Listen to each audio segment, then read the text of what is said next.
درخواست ہوگی ہمارے MMA کے جو یہاں پہ پارلیمانی قائد ہیں اسد محمود صاحب کہ ہم نے جو 8 جون کو جو میٹنگ کی تھی جس میں تمام پارلیمانی قائدین نے شرکت کی تھی اس میں متفقہ طور پر فیصلہ کیا گیا تھا جو آج ہم نے آپ کو پڑھ کے بھی سنائے.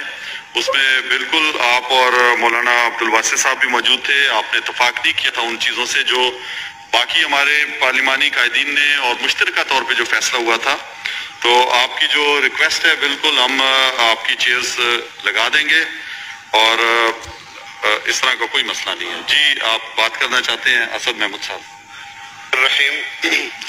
جناب اسپیکر، آپ اس دن اجلاس میں شریک تھے اور جب تمام پارٹیز کی آراء لی جا رہی تھی تو آپ اس اجلاس کے دوران اسمبلی ہال میں آئے اور یہاں پر آپ نے اجلاس کا آغاز کیا.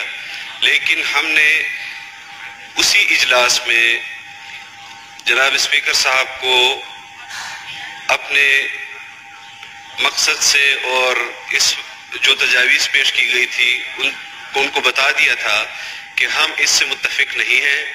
ہم آئین اور قانون کے مطابق اسمبلی اجلاس کو چلانے کے حق میں ہیں. آپ کے پاس وسائل ہیں، آپ یہاں پر انتظام کر سکتے ہیں، آپ تمام ممبران کا انتظام کر سکتے ہیں.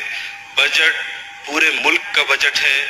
یہ جو اس وقت وبا ہے یہ تمام ممبران کے حلقے ان سے متاثر ہے. ہم سمجھتے ہیں کہ ہمیں اپنے حلقوں کی نمائندگی کرنی دی جائے، ہمیں پاکستان کی نمائندگی کرنی دی جائے. ہم ایک ممبر کا بھی حق اس کو محروم نہیں کرنا چاہتے. جب تک ہماری نشستیں یہاں پر دوبارہ نہیں رکھی جاتی ہم تب تک احتجاج کریں گے.